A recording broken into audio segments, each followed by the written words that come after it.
গায়ে হলুদের অনুষ্ঠান কোনো মুসলমানের বাচ্চার হতে পারে না। যেভাবে চলছে হলুদ দিয়ে শুধু নারী পুরুষকে গোসল করাবে একথাই ঠিক।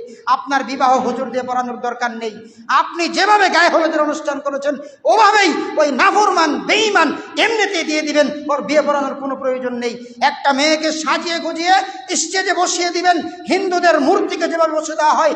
যারা ছোটোর সময় দেখেছেন মানে এখনো যুবক যারা তোমরা আছো, হিন্দুদের পূজা হয় দেখো নাই, তাদের মা লক্ষ্মী দেবীকে সাজিয়ে গুজিয়ে সুন্দর করে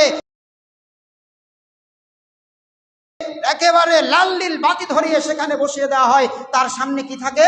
বিভিন্ন দুধ, কলা, ফলমূল, খাবার। সেগুলো তারা খাবার হিসেবে দেয়, আসলে তো খায় না। ঠিক গায়ে হলুদের নামে নিকৃষ্ট বর্বর নীতি আজকে সমাজে চালু হয়েছে। মেয়েটাকে সেই মূর্তির মতো বসিয়ে দিয়েছে।